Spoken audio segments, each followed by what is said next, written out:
Quiero darle las gracias a todos los que nos siguen en las redes sociales, ¿verdad? Que para la gloria del Señor ya estamos rebasando las 38,000 personas que se han ido agregando cada día, ¿verdad? A la plataforma de YouTube, aparte de 20,000 que tenemos ya en Facebook. Entonces, cada video que subimos, hay mucha gente, muchas personas viéndolo. Amén. Eso es lo bonito, hermanos, del poder que ahora existe en las redes sociales. Y quiero felicitar también a todos los pastores, ¿verdad? Que de una u otra manera tienen o han tenido una visión muy grande, poner o tener una iglesia sin paredes. Mis hermanos, con todo lo que hoy está pasando, es necesario que exista una iglesia sin paredes. ¿Por qué razón? Porque todos sabemos, la mayoría de países donde lamentablemente esta enfermedad ha ido abarcando terreno, los presidentes han puesto en cuarentena a la nación completa, y en varios países, incluyendo Guatemala y parte de los Estados Unidos, se ha puesto como una regla realmente, aunque por un tiempo, que en las iglesias no se hagan servicios cuando pasan de 100, 200 personas. Pero una iglesia que está acostumbrada solamente a estar unida en los servicios, 2, 3 servicios el domingo, pero no tienen una estructura celular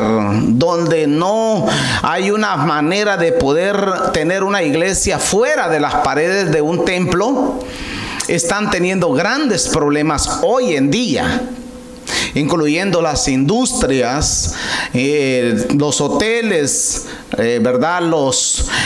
Todo lo que se mueve por medio del dinero, se están teniendo grandes problemas.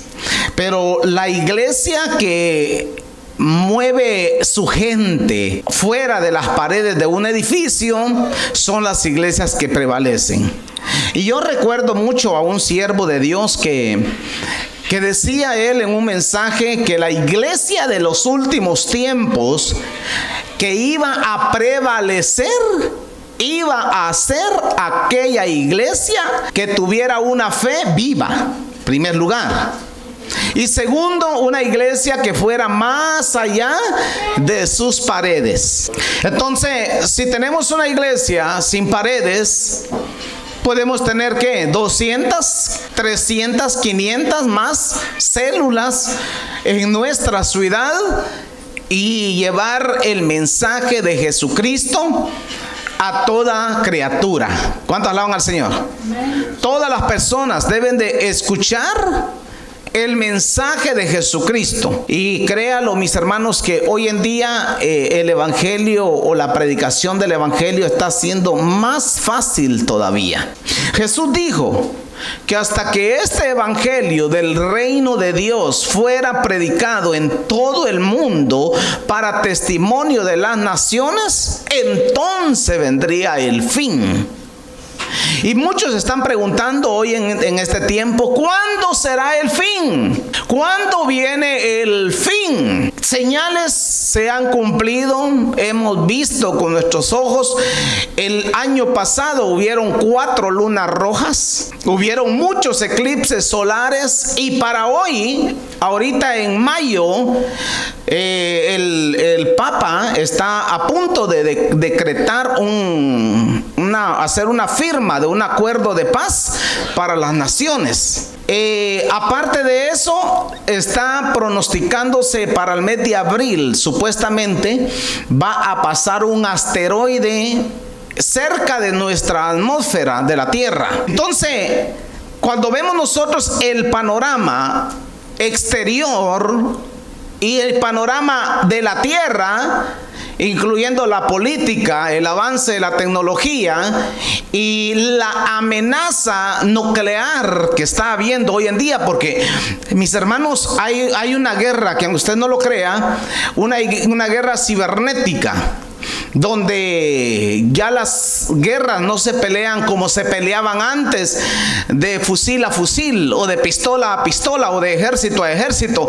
Ahora las amenazas son diferentes, las guerras se pelean de otra manera, porque estamos en el siglo XXI y ahora hay una máscara en la que se están de una u otra manera los políticos cubriendo para no dar a conocer el plan que viene para los últimos tiempos. Ellos creen que en la mano tienen el timón del futuro de la humanidad. Pero realmente los que amamos y los que creemos en Dios y conocemos las profecías bíblicas, nos damos cuenta que en vez de nosotros, la humanidad, ir avanzando hacia un buen futuro, vamos decayendo, mis hermanos, vamos entrando en una era de un retroceso de nuestro tiempo. Por eso fue que Jesús les dijo a los discípulos: ustedes los dejo aquí en la tierra, a todos ustedes los dejo aquí en la tierra, pero no son del mundo, sino que son de mi reino. Y mis hermanos, yo creo que es tiempo de prepararnos. Si un día usted no puede venir a la iglesia o escuchar un mensaje, le aconsejo a orar en la casa, aunque sea 10 minutos, 15 minutos, a orar. Y si quiere aprender más de la Biblia, estudie la palabra. Cómprese una Biblia, tenga una Biblia en casa y ojéela, vea. Y si no entiende algo de lo que dice la Biblia, pregunte a alguien que sepa. No le ande preguntando a falsas doctrinas. Pregúntele a alguien que usted cree que sabe. Gloria a Dios. Porque alguien de una falsedad o que quiere atraer gente a su concilio, gente a su grupo, obviamente le va a dar la cara de una moneda. Pero el verdadero evangelio, mis hermanos, dice la Biblia, no consiste en una religión, sino en una relación con el Padre, el Hijo y el Espíritu Santo. ¿Cuántos alaban al Señor? Por lo tanto, mis hermanos, no podemos excluir el capítulo 24 del libro de Mateo, que por haberse multiplicado la maldad, el amor de muchos se enfriará y vendrán falsos profetas. O sea que la falsedad va a existir. Muchos vendrán en mi nombre, dice, echarán fuera demonios, resucitarán muertos. Muchos vendrán en mi nombre diciendo: yo soy el Cristo. ¿Cuántos han visto alguna vez algún hombre que haya andado por ahí diciendo que es Jesucristo? La falsedad se ha levantado, mis hermanos. Lo que pasa que, mire, para el creyente o la persona que no está 100% conectada con Dios, ve las señales que pasan frente a sus ojos y no se da cuenta, las ignora. Y una de las trampas que el diablo está poniendo o queriendo poner hoy en nuestras mentes es la ocupación. Aún nosotros los pastores, le digo algo, estamos corriendo peligro, estamos en un riesgo también. Porque si nosotros estamos ocupados en las cosas materiales, Jesús dijo: aquel que milita en el reino de los cielos no puede militar también en el mundo. Nuestros ojos, nuestra mirada, mis hermanos, tiene que estar puesta en las cosas celestiales. Amén. Yo sé que muchas veces, mis hermanos, es para lo que menos la humanidad se prepara, para el reino de los cielos, para la eternidad. Pero gloria a Dios, los que, como hoy, venimos a la iglesia y buscamos de su presencia. ¿Cuándo dicen amén? Este tiempo de estar en la iglesia es el mejor tiempo que podemos escoger. Es el tiempo más aprovechado. Yo quiero que abra su Biblia en el libro de Lucas. Hoy vamos a estar hablando el tema sobre los regalos de Dios. o los regalos divinos que Dios nos da. Usted ha recibido mucha clase de regalos de parte de Dios y no los ha notado. Quizás de repente tiene sus hijas, sus hijos, y tienen un hogar, una familia. Esos son regalos. Quizá usted ya es un hombre, una mujer que ya tiene nietos. Esos son regalitos que Dios da. Amén. Gloria al Señor, ¿verdad? Los que Dios nos da la oportunidad o la facultad de ver hijos y ver nietos, de ver nuestra familia. Entonces, Lucas capítulo 2, el verso 3, vamos a leer al verso 7. E iban todos para ser empadronados, cada uno a su ciudad. José subió de Galilea, de la ciudad de Nazaret a Judea, a la ciudad de David, que se llama Belén, por cuanto era de la casa y la familia de David, para ser empadronado con María, su mujer, desposada con él, la cual estaba encinta. Y aconteció que estando ellos allí, se cumplieron los días de su alumbramiento, y dio a luz a su hijo primogénito, y le envolvió en pañales, y lo acostó en un pesebre, porque no había lugar para ellos en el mesón. Tome su lugar. Uno de los acontecimientos más grandes de todos los tiempos. Jesús de Nazaret, la Virgen María y José. José era un hombre íntegro. María, la Virgen María, era una mujer santa e íntegra. Porque si no hubiera sido santa y no hubiera sido íntegra, quizás Dios no la hubiera escogido o elegido a ella para traer o que diera a luz a Jesucristo, el Salvador de todo el mundo. Amén. Hasta ese momento ella no sabía lo que iba a suceder.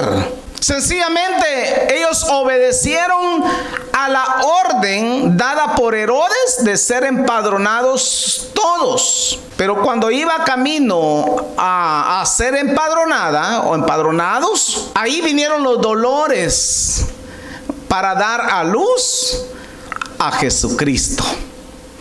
Ahí hay muchas cosas, mucha tela que cortar de acuerdo a la inmensa sabiduría de Dios y al poder que Dios puede tener acerca del alumbramiento. No me voy a meter en ese asunto, pero en sí es un regalo de parte de Dios que Él haya dado a su Hijo unigénito. Amén. Para que todo aquel que en Él crea no se pierda, mas tenga vida eterna. En otras palabras, mis hermanos, les voy a hacer un resumen. Entre la ley, los rituales que se hacían en términos religiosos del Antiguo Testamento, a las profecías dadas por Dios a Isaías y algunos otros profetas acerca de la venida del Salvador del mundo. Entonces, cuando empieza a ocurrir esto, ella en ese momento nunca se imaginó que iba a traer dos cosas: la solución y el problema más grande para toda la humanidad. ¿Por qué digo solución y problema? Porque el mundo de hoy está dividido en dos partes.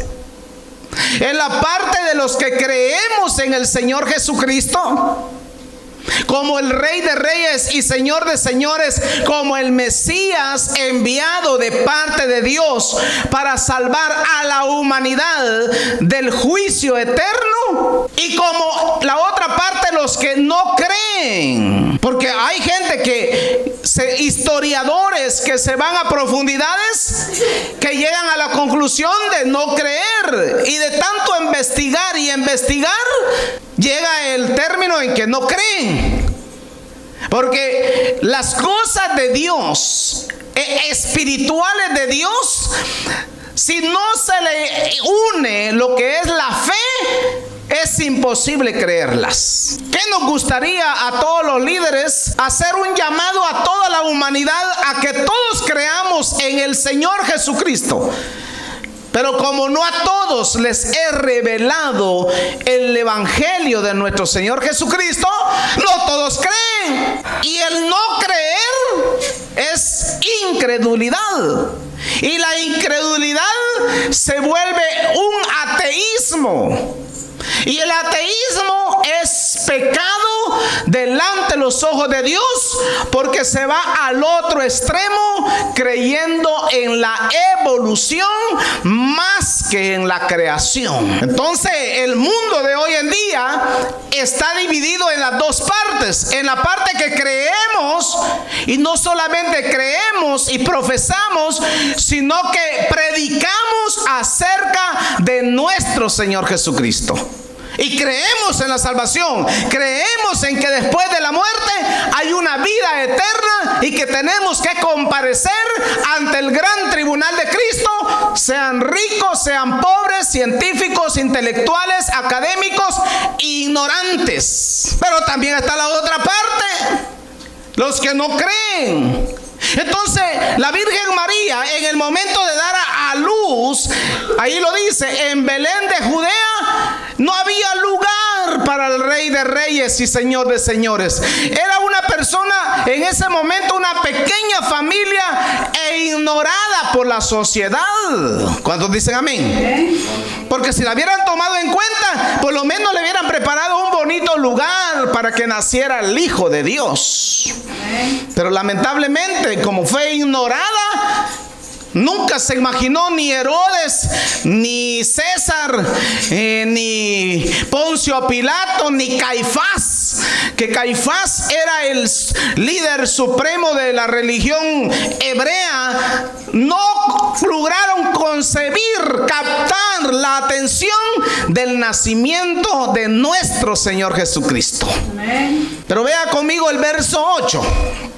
Ahí mismo el capítulo 2, el verso 8. Vamos a leer hasta el 14. Había pastores en la misma región que velaban y guardaban la vigilia de la noche sobre su rebaño.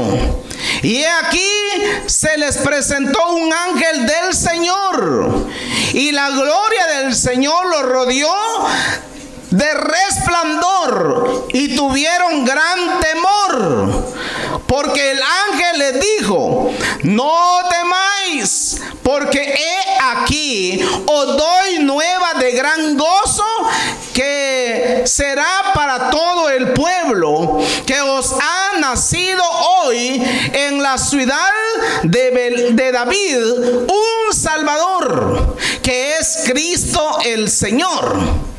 Esto os será de señal: hallarás al niño envuelto en pañales, acostado en un pesebre. Y repentinamente aparecieron con el ángel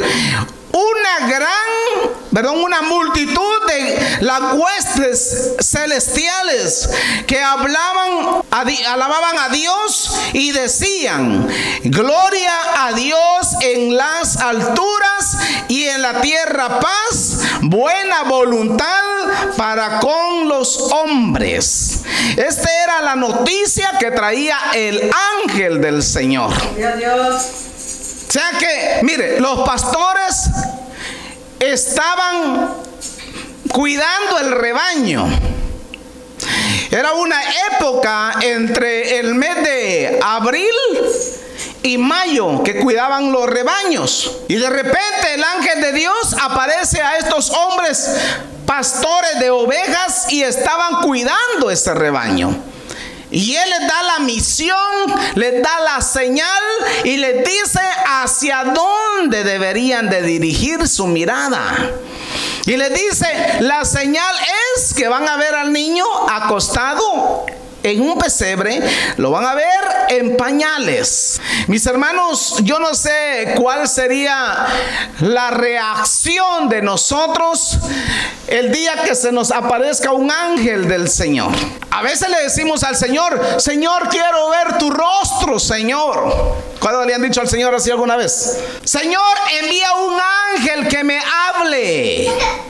El problema está que no le decimos qué clase de ángeles queremos que Dios nos mande. Y a veces Dios nos puede mandar un mensajero a darnos una palabra de parte de Dios para que nosotros entendamos lo que es su palabra.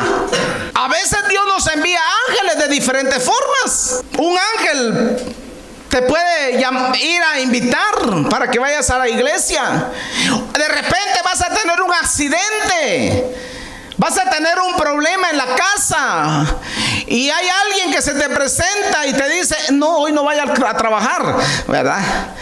O de repente te dice, no, hoy no es día de tal cosa. A mí me han pasado cosas curiosas y digo yo, gracias a Dios que se me apareció alguien enviado de parte de Dios para evitarme este problema. Y por eso es que nosotros tenemos que estar muy atentos para percibir lo que es la voluntad de Dios en nuestras vidas. ¿Cuánto alaban al Señor? Entonces esta fue una manifestación de las huestes espirituales de Dios que acompañaban a los ángeles. Esta hueste espiritual, mis hermanos, son seres creados por Dios que no tienen un cuerpo físico. Por eso la Biblia no los llama como ángeles, ni arcángeles, ni querubines, ni serafines. Porque los ángeles, arcángeles, querubines y serafines, ellos tienen cuerpos. Pero las huestes espiritual es una región espiritual de Dios. El libro de Apocalipsis lo llama que su aspecto de ellos están llenos de ojos por dentro y por fuera, que todo lo ven, todo lo examinan. Ellos tienen la capacidad de moverse a una velocidad extraordinaria, si no es decirlo, a la velocidad de la luz. Ellos pueden transportarse de un lugar a otro en cuestión de segundos o milésimas de segundos. Pero allí se desaparecen estas huestes espirituales juntamente con el ángel enviado de parte de Dios a los pastores. ¿Cuánto alaban al Señor?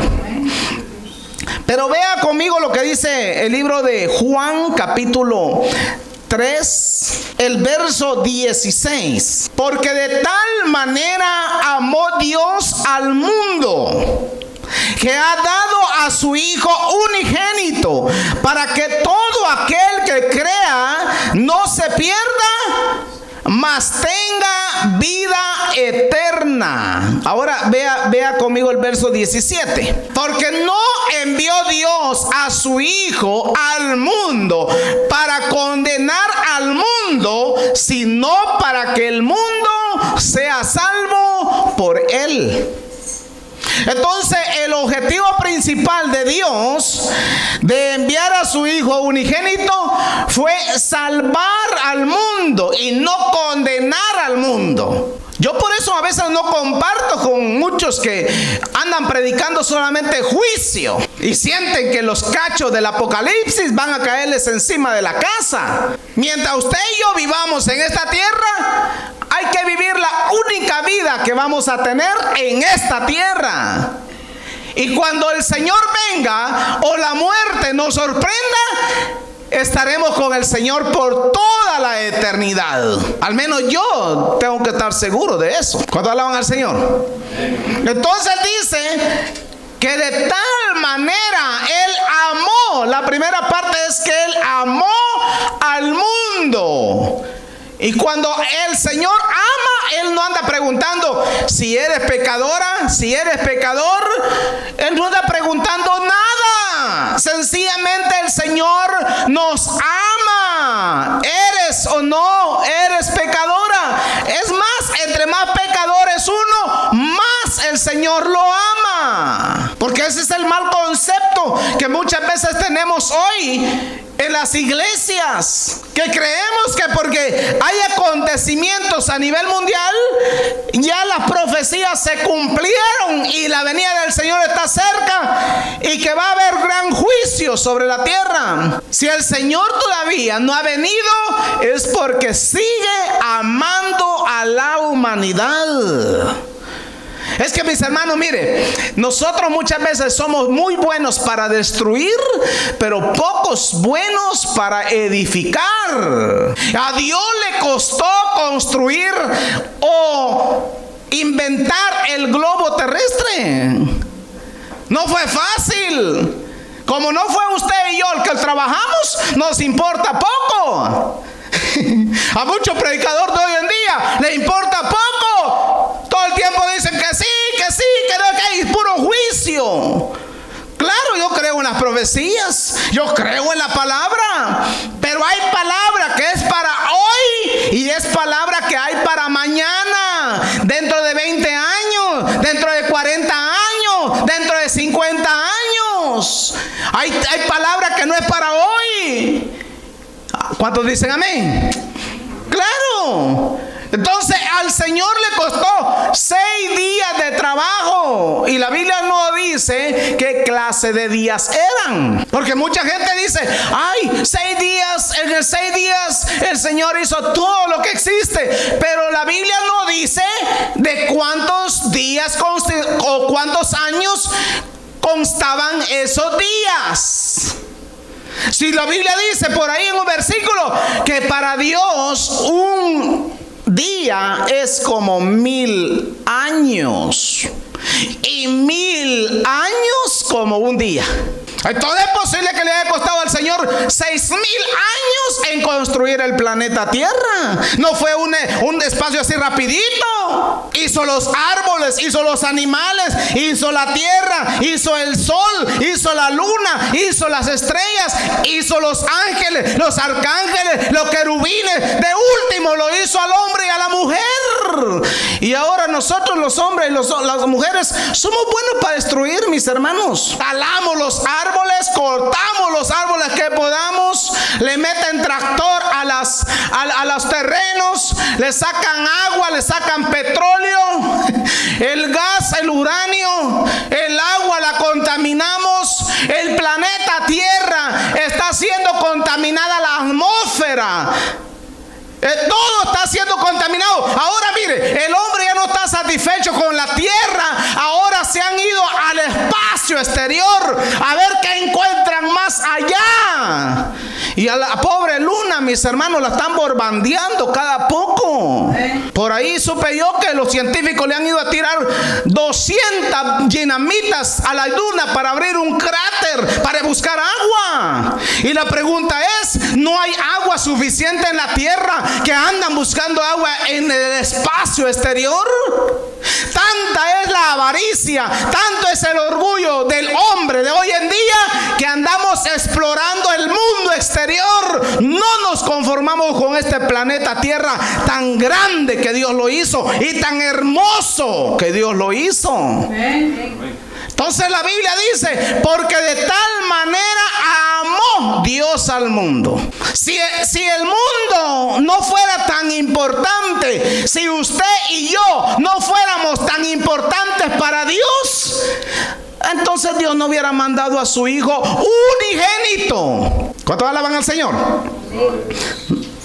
Para que todo aquel que crea no se pierda, mas tenga vida eterna, porque no envió Dios a su Hijo al mundo para condenar al mundo, sino para que el mundo fuera salvo por él. Ahora bien, escuche bien esto, porque la mayoría de plagas que se están dando en la humanidad no es que sea la voluntad de Dios. Ay, pastor, va a decir alguien.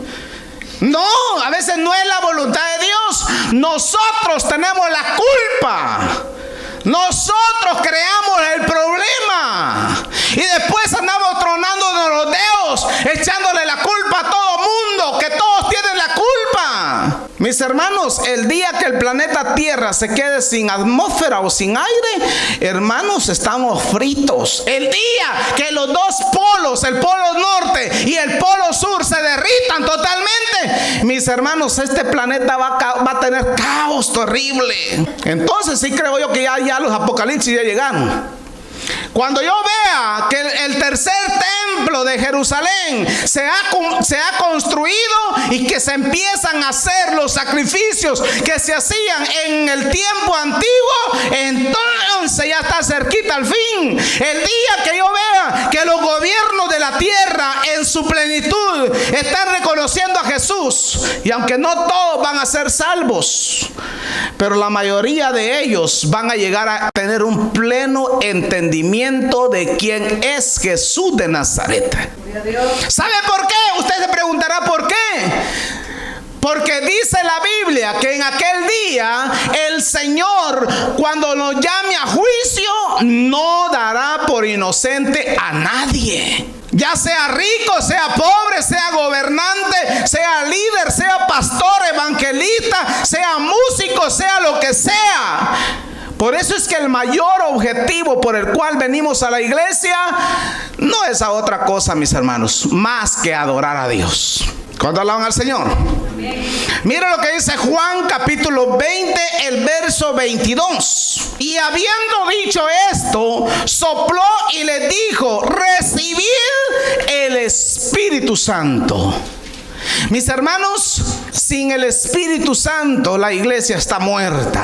El día que el Espíritu Santo se va de nuestras vidas, mis hermanos, no tenemos nada que hacer ya. Ahí dice la Biblia que los discípulos al principio no tenían el Espíritu Santo, y Él les sopló y les dijo: reciban el Espíritu Santo. Mis hermanos, el Espíritu Santo es tan importante y tan necesario en nuestras vidas que usted y yo debemos de cuidar nuestra relación con Él. No importa si usted dice: ay, pastor, es que yo ya día. No importa, usted siempre ame al Espíritu Santo.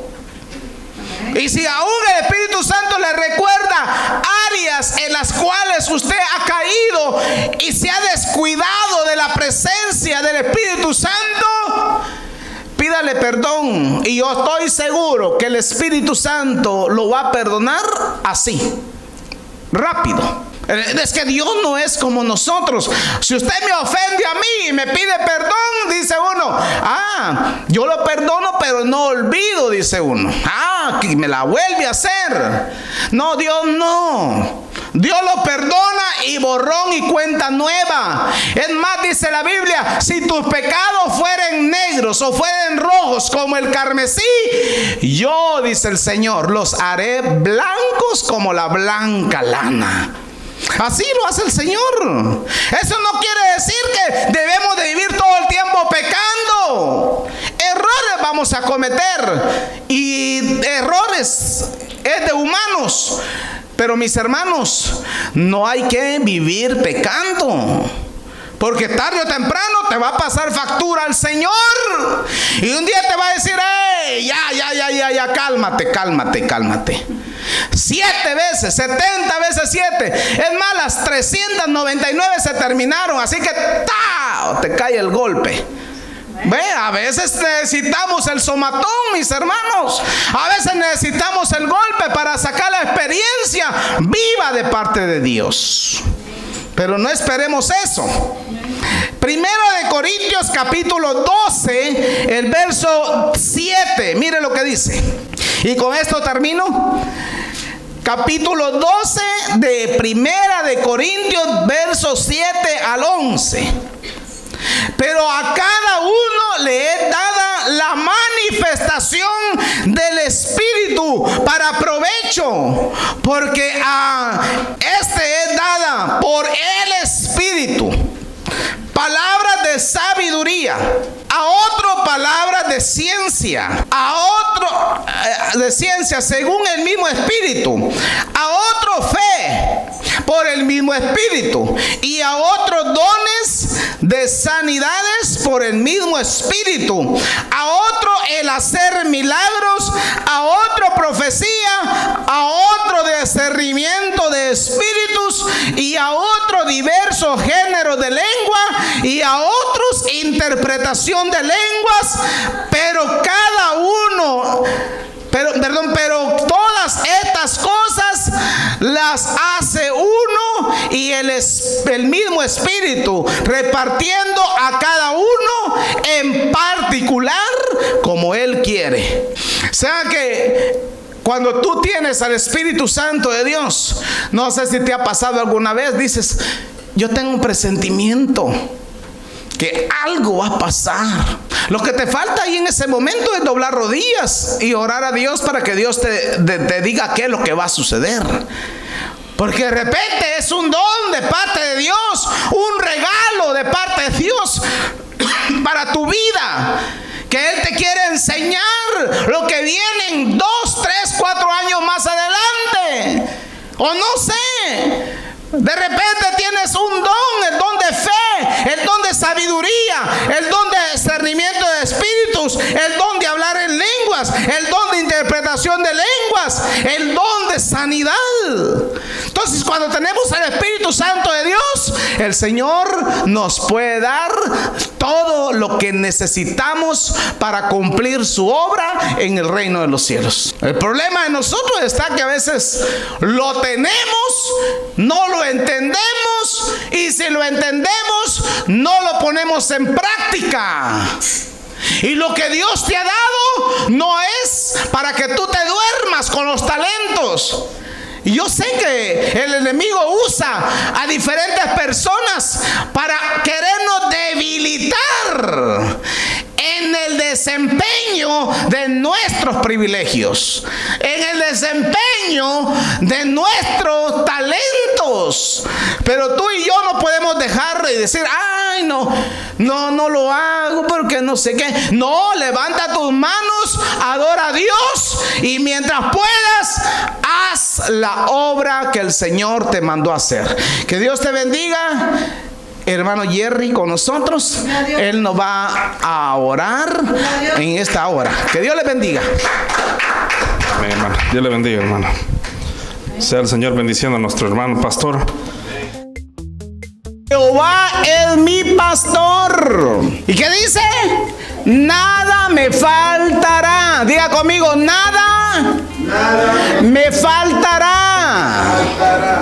Cuando somos ovejas del Señor, mis hermanos, aunque hayan angustias, aunque hayan problemas, aunque hayan aflicciones, aprendemos a depender de la única persona que nunca nos va a fallar, es Dios. Jehová es mi pastor y nada me faltará. Es que mire, no hay cosa más linda para un creyente dormir en paz. Tú sabes que tienes problemas. Tú sabes que estás pendiente de la corte. Tú sabes que perdiste el trabajo. Tú sabes que muchas cosas han pasado. Pero tú sabes también que la dependencia de un creyente no es el dinero, no es lo material. Los recursos materiales nos traicionan, nos engañan. Hoy tienes, mañana no vas a tener. Hoy no tienes, mañana vas a tener. Tú te acuestas y dice la palabra, en paz me acostaré y así mismo dormiré. Porque solamente tú, oh Jehová, me hace vivir confiado. Amén, aleluya. Te aseguro, escúcheme bien, porque cuando tú duermes en paz, cuando tú te acuestas con una conciencia limpia, hasta un sueño maravilloso vas a tener. Pero es terrible cuando tú te acuestas pensando, peor si te acostaste peleado con tu esposa, peleado con tus hijos, los maltrataste, los regañaste injustamente, y sabes que la conciencia te va a acusar. La conciencia no te va a dejar tranquilo, no te va a dejar ni dormir la conciencia. Andas trabajando y andas pensando en el problema que dejaste en la casa. Mejor tranquilo, hombre.